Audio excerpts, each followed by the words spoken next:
ton cerveau essaye de te tuer. Ton cerveau essaye de mettre ta vie en cacahuète. Dans cette vidéo, tu vas voir 5 pièges de ton cerveau et tu vas voir comment justement les détruire. Déjà, le premier piège, les gars, c'est le déni, ok? Avant de commencer à parler, si tu arrives à briser ça, mon gars, si tu brises le déni, mon gars, ta vie va changer. Donc, déjà, c'est quoi? Est-ce que vous vous rappelez de l'histoire d'Abou et la pétrolière? En gros, le gars, lui là, Abou, voilà, il s'est marié avec une femme, tu vois, elle a le voile, il s'est dit, ouais, voilà, c'est une ourtie, voilà, y a pas de conneries, y a pas de conneries, c'est pas une chouin et tout. Et là, il s'est dit, et là, il y a eu un réflexe, il y a eu une pensée bizarre, il s'est dit, vas-y, je prends son téléphone, je vais sur Snapchat et je vais dans les comptes bloqués. Précisément. Et il a pris son téléphone, il a fait ça, il a découvert, il a découvert là-bas, il y a 6 mecs bloqués. Du coup, le gars, il contacte le premier mec. Ouais, c'est quoi, tu fais quoi, blablabla. Et ce mec-là, il lui envoie une photo de sa femme, la femme de Abou, en string, sans voile, avec une chicha, sur un lit. Et les gars, ils lui envoient ça et tout. Et petit détail, sa femme dans la photo, elle avait sa bague de mariage. Et Abou, il a justement remarqué que sa femme avait la bague de mariage. Du coup, il a dit ça à sa femme, il a dit ça à sa femme et tout. Et elle a dit non, mais hein, ça, ouais, mais non, mais c'est novembre d'avant, c'est pas ce novembre-là et tout. Ouais, c'était pas qu'on était mariés, c'était avant. Et Abou, il a cru. Même si dans l'image, il y avait littéralement sa bague, la bague de mariage, dans son doigt, il a cru, il s'est dit, ouais, non, c'est le novembre d'avant, pas ce novembre-là. C'était littéralement devant ses yeux. Il y avait la preuve irréfutable, la preuve la plus irréfutable au monde, qu'elle a justement fait ça quand ils étaient mariés.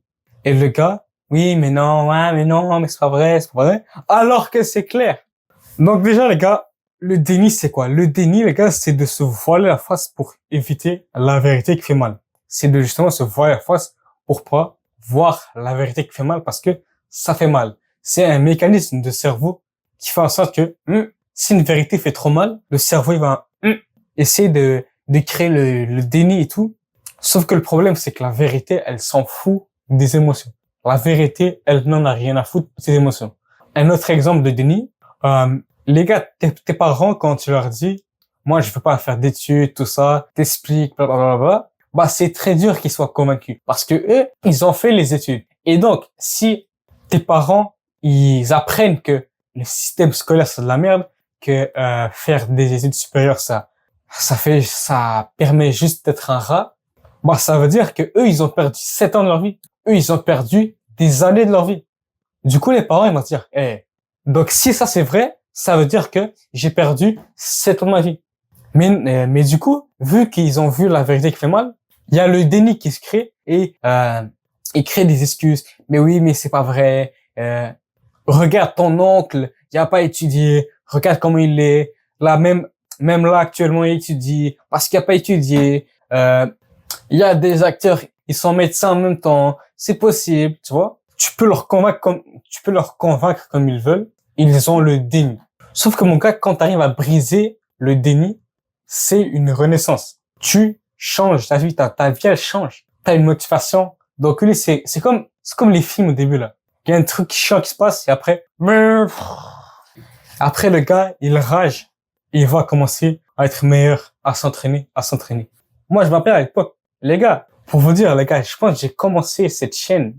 Je me suis intéressé beaucoup à la Red Pill parce que j'ai brisé un déni. Laisse-moi t'expliquer. À l'époque, il y avait une fille que je voulais gérer. Et dans ma tête, elle m'aimait et tout. Voilà, elle m'aimait, oh là là, même s'il y avait vraiment pas de preuves. Il y avait pas des preuves concrètes. Et les gars, vous savez, quand une fille te veut, les preuves sont concrètes. Donc, il n'y a pas de preuves concrètes. Il y a rien qui confirme.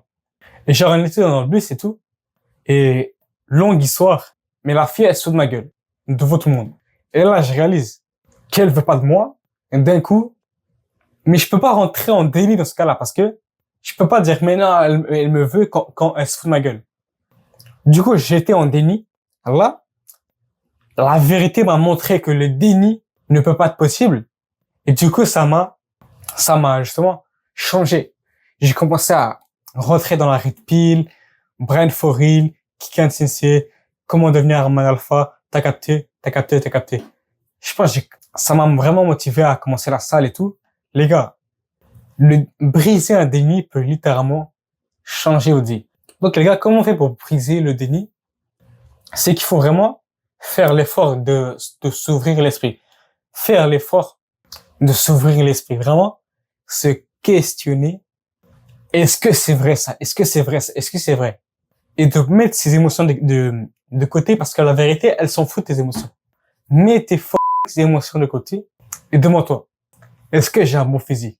Ah non, ouais, non, j'ai une bonne mâchoire, hein. Est-ce que j'ai un bon physique? Non, j'ai pas un bon, non, j'ai pas un bon physique. Donc, je vais aller à la salle. Simple.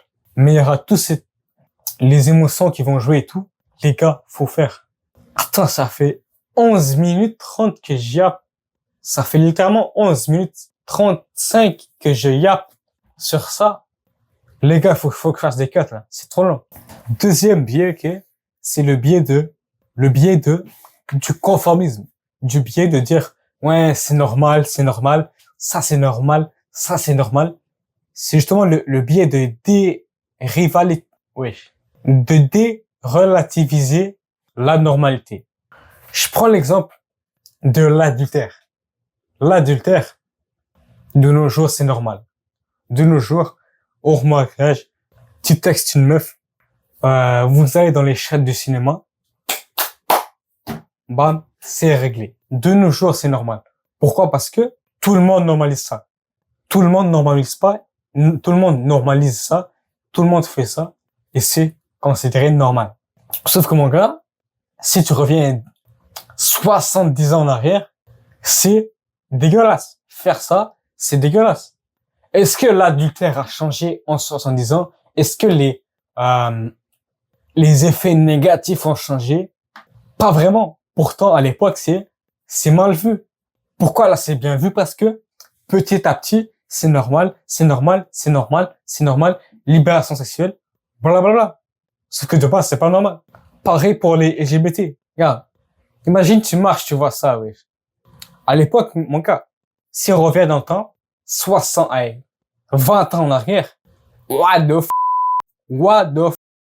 même là, même là, c'est what the f, mais là, à l'époque, ça doit être, what the f, comment dire, facho, macho, vous nous cassez le clito. Des fois, t'as l'impression comme, ils font exprès ou c'est comment, genre? Ils font-tu exprès des bails de même? C'est volontaire, c'est quoi? Je prends un deuxième exemple. Admettons, on met des bébés dans une île déserte. Il y a personne. On met des bébés là-bas. Et on les apprend que, ken en public, les gars, mon cerveau, il est sale. On les apprend que ken en public, en classe, quand tu te fais chier, quand dans la rue, dans les lieux publics, c'est normal. Tu sors dehors, tu peux, devant les gens, c'est rendu normal. Dès leur jeune âge. Moi, ils vont grandir, ils vont penser que ça c'est normal. Ils vont penser que c'est normal. Parce que c'est normal, de base. Parce que c'est normalisé. Donc c'est normal. Mais ça ne veut pas dire que c'est bien. Ça ne veut pas dire que c'est pas néfaste. Donc les gars, mets-toi dans la tête que ce qui est normal de nos jours, mon gars, ce n'est pas forcément ça. Pour qu'une chose soit normale, ça n'a pas forcément besoin d'être bien. Ça a juste besoin que ça soit habituel et justement, de la proximité, de la et de la progression. Si, du jour au lendemain, on peut tous ken dans la rue, c'est chaud, c'est relou. Mais si, progressivement, 40 ans, les gens vont ken commencer à petit légaliser ça, bah, ça devient normal. La nudité dans les films. Comment ça se fait qu'il y a des scènes de boules partout? Comment ça se fait que pour voir des tétons, c'est normal? Une fois, je me rappelle, il y a mon cousin qui regardait un film. On regarde un film, du coup. Et le film, c'était plus 16. Violence, images choquantes, donc des blessures, des bails de genre, suicide et langage grossier. Plus 16. Et genre, dans le tiers du film, la fille, elle doit comme accoucher et tout. Elle se tient de même, les seins à l'air. Les seins à l'air. Les gars, des tétons, c'est rendu normal. Il y a 50 ans, c'est pas censé être normal. Ok, les gars, waouh! Pourquoi mon cerveau, il est si sale de nos jours? Les gars, j'ai de l'inspi bizarre. Bref. En tout cas, être faible, se réveiller sans but. Se réveiller, les gars, avoir rien à faire. Être fainéant. C'est normal. C'est normal de nos jours. Mais c'est pas ça, c'est de la merde. Il y a 70 ans, c'est pas normal. Donc, les gars, comment appliquer ça, les gars, c'est philosophiquement relativiser la notion de normal. C'est pas parce que c'est normal que c'est bien. Donc, les gars, réfléchissez bien mal. Ne jamais dire, est-ce que c'est normal de faire ça? Non. Est-ce que c'est bien ou mal? Et faites-le. What the f***? Les gars, ça se trouve dans la photo, cette fille-là s'est fait couper la bite. Ce mec-là, du coup, s'est fait couper la bite. Mais imagine, tu marches, tu vois ça, mais moi, la vie de ma mère, je me casse. Je vois ça. Imagine, tu marches dehors. La vie de ma mère, moi, j'escalade les bâtiments, oui. Je suis Spider-Man. Donc, les gars, troisième bug du cerveau, les gars, c'est le biais du ça va tout changer. Le biais du tout va changer si je fais ça, si j'ai ça, si j'apprends à faire ça, si j'apprends là. Exemple, mon gars, les gens qui achètent des iPhone Pro Max en général. Mettons un gars qui achète le dernier iPhone 15 Pro Max. Qu'est-ce qu'il va dire? Ouais, je vais être le gars populaire et tout. Je vais pas bugger, je vais tout faire. 512 Go de stockage, bla bla bla bla bla. Sauf que quand il va l'acheter, il va se rendre compte que oui, ça donne ces avantages-là, mais ça ne change pas tout. Ça ne change pas tout. Les gars, on surestime beaucoup l'importance de ce qu'on n'a pas. Est-ce que t'as pas l'impression que tout a l'air important? Tout, c'est un cheat code. Si tu fais ça, c'est un cheat code. Ça, c'est un cheat code. Alors que pas à ce point-là. Donc, les gars, comment justement vivre avec ça, comment vivre avec ça, c'est de prendre conscience de ce biais-là. Quand ton cerveau dit, achète ça, fais ci, fais ça, prends conscience de ce biais-là. Il n'y a pas des techniques magiques, les gars, c'est dans la nature humaine. On a 10 fois plus de récepteurs pour anticiper quelque chose que pour apprécier. Donc, les gars, soyez conscients de ce biais-là. Quatrième biais, les gars, c'est la loi du moindre effort. C'est la loi justement du moindre effort. Ici, les gars, une souris. La souris, si elle veut du fromage, franchement, où est-ce qu'elle va aller? Est-ce que elle va passer par là, échapper un chat, prendre le fromage et après se casser? Non, les gars, la souris, elle va aller le fromage, le prendre là. Sauf que les gars, la pignouf et les jeux vidéo, c'est un peu pareil. Wesh. Mettons les gars, un gars qui veut du statut, tout ça, ok. Les gars, je vais pas faire l'exemple du NoFap parce que j'en ai fait une vidéo, il est là. Donc les gars, le gars qui veut du statut, à la place de passer par là, devoir chercher pour se rendre par là, il va aller par là. Sauf que ça, on va dire, c'est les jeux vidéo, donc c'est du faux statut, et ça, c'est du vrai statut. La personne, loi du moindre effort, va aller là. Sauf que quand on dégage tout ça, les jeux vidéo, tout ça bloque. T'as pas le choix, tu dois taffer. Les gars, je t'apprends rien. Le biais du moindre effort, ça rend faible. D'où justement par le nom. Moindre effort. Logique. Et ça rend flemmard, ça rend faible, ça rend flemmard. Ça habitue ton cerveau au confort. Donc les gars, comment vaincre ça? Comment ne plus penser comme ça, les gars? C'est de dégager déjà tout ce qui est dopamine facile. Donc le scrollage, TikTok, jeux vidéo, porno, branlette, tout ça, dégage.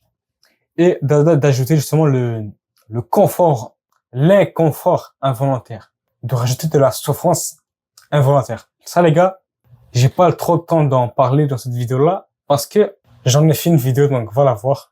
5 hacks pour être discipliné. On va la voir. Je fais ma pub. Donc là, les gars, cinquième mécanisme, les gars, c'est le copage.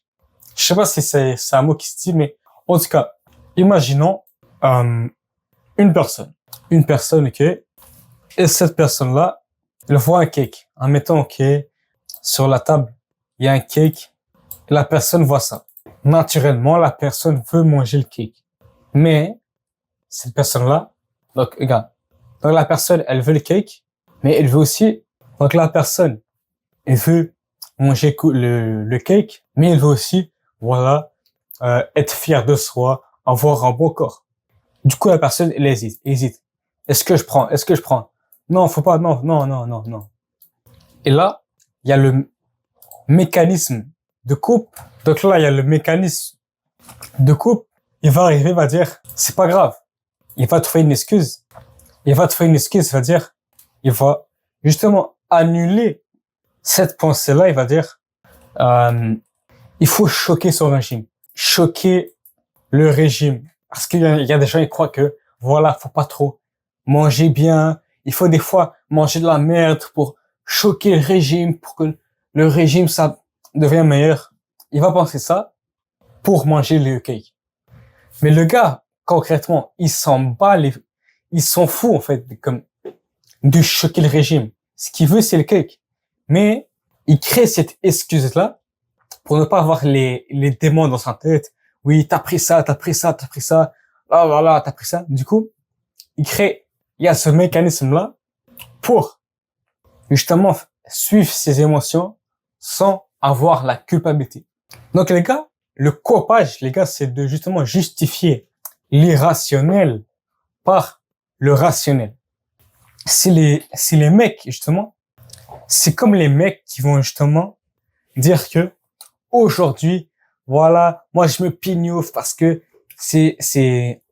ça réduit les chances de la cancer de la prostate et tout. C'est bon pour la santé, sauf que, oui, c'est vrai, ça réduit les chances du cancer de la prostate, mais c'est pas pour ça qu'ils se pignouffe. Personne se pignouffe pour réduire les chances du cancer de la prostate. Le cancer de la prostate est le cancer le plus répandu chez les hommes au Canada.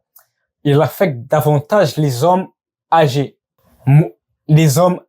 T'as des mecs, ils ont 15, 16, 17 ans, soi-disant pour le cancer de la prostate, mais ça n'arrive pas à leur âge. Et même, les gars, j'ai fait une recherche. La pénouf, ça fait juste baisser de 20% les chances de cancer de la prostate.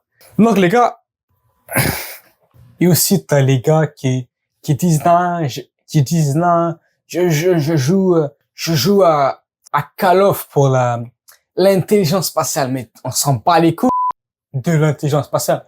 Tu t'en fous de l'intelligence spatiale. Ce que la personne veut, c'est de jouer sans avoir les démons dans la tête.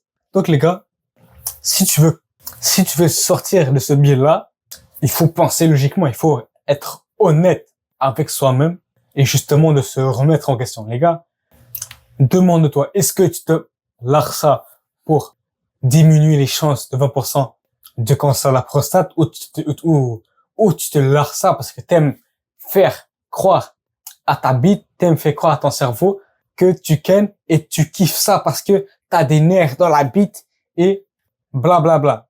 Moi, je pense que c'est la réponse B, donc les gars. Ciao, bye les gars. Moi, je vous dis bye. Moi les gars, je vous dis bye. Ciao.